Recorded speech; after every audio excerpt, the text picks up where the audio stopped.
Hello दोस्तों, welcome back to my channel. My name is Vipin. So guys, आज है 14th of August, Friday. आज Supreme Court की hearing थी एजीआर ड्यूज पे। पूरे मार्केट को एक्सपेक्टेड था कि वोडाफोन आइडिया को जो एजीआर पेमेंट ड्यू है उसके लिए शायद सुप्रीम कोर्ट एक एक्सटेंशन दे दे, शायद 10-12 साल का एक्सटेंशन दे दे। ये न्यूज़ आने वाली थी, ऐसा सबको लगा था।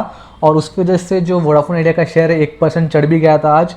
बट आज पता नहीं क्या हुआ, सुप्रीम कोर्ट का मूड ही कुछ अलग था। उन्होंने आज उन कंपनीज़ को जो स्पेसिफिकली टारगेट किया जो इंसॉल्वेंसी के लिए जिन्होंने फाइलिंग दी है, जो इंसॉल्वेंसी पे अटके हुए एजीआर पेमेंट जिनकी बहुत ज़्यादा पेंडिंग है, और जो इंसॉल्वेंट है वो जो कह रहे हैं कि हमारे पास लिक्विडिटी नहीं है, कैश नहीं है, उन कंपनीज पे उनका आज मेन फोकस था। और उसी में आज एक बहुत बड़ी न्यूज़ आई है जियो के कंसर्न में, जो आज तक कभी रेज नहीं किया गया था।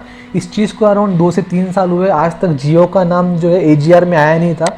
जियो ने सारे उनके ड्यूज जो है पे किए थे टाइम टू टाइम, बट आज इतने टाइम बाद जियो का नाम जो है आरकॉम से जोड़ा गया है एजीआर ड्यूज में।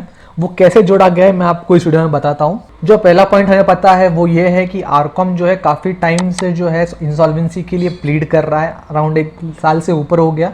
बट सुप्रीम कोर्ट उसे परमिशन नहीं दे रहा है बिकॉज उसके ड्यूज काफ़ी ज़्यादा पेंडिंग है। वो ऐसे ही नहीं छोड़ना चाहता, पूरा वसूली करके या एटलीस्ट 50 to 70% जो है रिकवरी के बाद ही शायद आरकॉम को इंसॉल्वेंसी के लिए डिक्लेयर करे, इंसॉल्वेंसी का जो अप्रूवल है वो दे। Supreme Court on Friday question why Reliance Jio should not be held liable to pay adjusted gross revenue AGR, जिसे हम कहते हैं, related to Reliance Communication Arcom spectrum that it has been using since 2016। Supreme court ये कह रहा है कि जो आरकॉम के एजीआर ड्यूज है, जो उन्होंने क्लियर कट कहा है कि पे नहीं कर सकता, वो जियो क्यों नहीं पे कर रहा है, जबकि जियो ने आरकॉम के जो स्पेक्ट्रम लाइसेंस है वो यूज़ किए हैं। सुप्रीम कोर्ट यहाँ पे कह रहा है कि अभी तक रिलायंस जियो ने एक भी पैसा पे नहीं किया है उस एजीआर के लिए जो आरकॉम का पेंडिंग है, और जिसका अभी करंटली यूज़ जियो कर रहा है 2016 से। जब जियो मार्केट में आया था तब शुरुआत में उसने आरकॉम के साथ मिलके उसके एयरवेव्स यूज़ किए थे, उसके कुछ टेक्नोलॉजी यूज़ किए थी। उसकी जो एजीआर ड्यूज है, सुप्रीम कोर्ट ये कह रहा है कि उस स्पेसिफिक रिलेटेड जो ये चीज़ें अभी तक रिलायंस जियो ने पे नहीं की है। सुप्रीम कोर्ट इस पे दबाव डाल रहा है कि जो स्पेक्ट्रम है वो गवर्नमेंट का है, आरकॉम का नहीं है। तो उससे जो रेवेन्यू आ रहा है वो यूज़ करके जो रेवेन्यू मिल रहा है उसका जो पेमेंट है वो गवर्नमेंट को मिलना चाहिए। जियो ने उससे खुद के जो एजीआर ड्यूज है 198 करोड़ के, वो काफ़ी ज़्यादा पहले ही पे कर दिए थे, बहुत छोटा अमाउंट था उसके लिए। साथ ही साथ उसने जो कंपनी के साथ मर्ज किया था सिस्टम शाम टेली सर्विसेज, उसके भी 222 करोड़ के जो एजीआर ड्यूज थे वो भी इन्होंने पे किए हैं।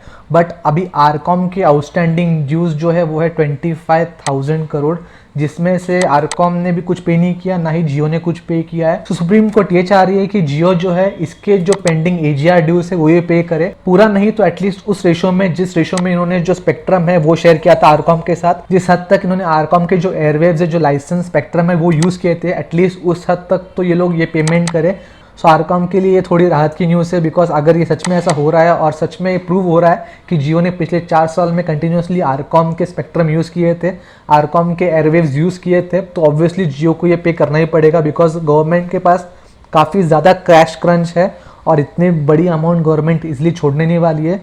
तो ये पूरा वसूल करके ही छोड़ेगी और जियो के पास और कोई चारा होगा नहीं। जियो के लिए बहुत ही ज़्यादा डेविस्टेटिंग न्यूज़ है, बहुत ही ज़्यादा नेगेटिव न्यूज़ है, बिकॉज जियो के शेयर जो है करंटली रिलायंस इंडस्ट्रीज जो है बहुत ही प्रीमियम प्राइस पे ट्रेड हो रहे हैं, बहुत ही हाई वैल्यू पे ट्रेड हो रहा है। रिलायंस इंडस्ट्रीज को बस एक रीज़न चाहिए था, कोई ना कोई छोटा मोटा रीज़न उस प्राइस पे करेक्शन लाने के लिए, और ये एजीआर ड्यूज कहीं पे वो रीज़न ना बन जाए करेक्शन आने का। यहाँ पे मुझे वो एक डाउट आ रहा है। सुप्रीम कोर्ट यहाँ पे ये भी कह रही है कि आरकॉम के स्पेक्ट्रम जियो के साथ जो शेयर हो रहे हैं वो सुप्रीम कोर्ट की नज़र में नहीं आया अब तक, पिछले 4 साल से ये लोग शेयर कर रहे हैं। और अब जाके सुप्रीम कोर्ट ने यहाँ पे ये कहा है कि RCom should submit details of spectrum sharing agreement, यानी कि जो एग्रीमेंट हुआ था जियो और आरकॉम के बीच, जहाँ पे जियो ने एग्रीमेंट किया था आरकॉम के साथ कि इतने हद तक ये सर्विसेज यूज़ करने वाले हैं, वो एग्रीमेंट यहाँ पे सुप्रीम कोर्ट मांग रहा है। अनिल अंबानी की कंपनी जो आरकॉम है, उन्होंने जो है 800 मेगाहर्ट्ज के बैंड के 13 सर्विस एरियाज में स्पेक्ट्रम सोल्ड किए थे जियो को इन 4 सालों में जो जियो यूज़ करते आ रहा है, और इन दोनों ने जो है 17 सर्कल्स में अपने स्पेक्ट्रम जो है शेयर की। ये काफ़ी एक शॉकिंग न्यूज़ होगा जियो के लिए, बिकॉज ये घूम फिर के जियो पे आएगा, या आई डोंट बिलीव इन्होंने कभी सोचा होगा। ऑब्वियसली जियो के पास इसके अगेंस्ट कोई ना कोई दलीलें होगी, कोई ना कोई एग्रीमेंट होगा, कोई ना कोई डॉक्यूमेंटेशन होगा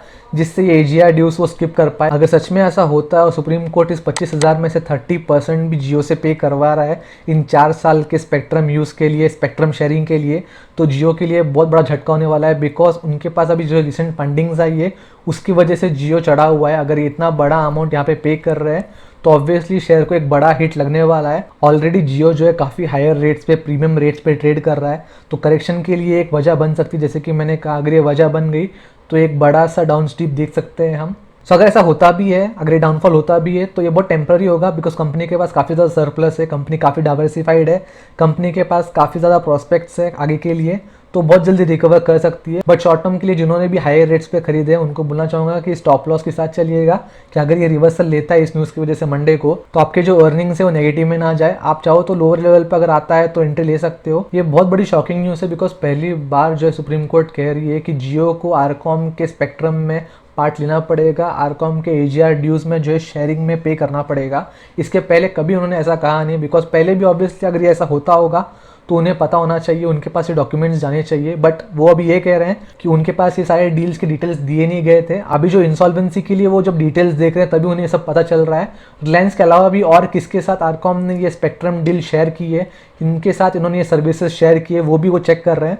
बट रिलायंस का उसमें टॉप में नाम है और रिलायंस पे वो क्वेश्चनिंग कर रहे हैं, बिकॉज रिलायंस की प्रॉफिटेबिलिटी काफ़ी ज़्यादा है और रिलायंस इंडस्ट्रीज एक ऐसे पोजीशन में है जहाँ पे ये जो स्पेक्ट्रम पेमेंट है वो वापस कर पाए एज कम्पेयर टू आरकॉम। तो आरकॉम से तो कोई उम्मीद नहीं है, तो हो सकता है रिलायंस से सच में प्रेशर डाला जाए। अगर पूरा नहीं तो एटलीस्ट 20 to 30% जो है रिकवरी वो रिलायंस जियो से ज़रूर करेंगे, बिकॉज रिलायंस जियो जैसे कि मैंने कहा एक पोजीशन पे है कि वो रीपेमेंट एजीआर का दे पाए दूसरों के लिए भी। सो इस केस में जो मेन हियरिंग है वो मंडे को पोस्टपोन किया गया है, जहाँ पे जो एग्रीमेंट है रिलायंस जियो और आरकॉम का स्पेक्ट्रम शेयरिंग में वो रिव्यू किया जाएगा, वो स्क्रूटनाइज किया जाएगा। आई होप ये पीस ऑफ इन्फॉर्मेशन आपको हेल्पफुल लगा होगा। मैं आपसे फिर मिलूंगा, तब तक के लिए गुड बाय।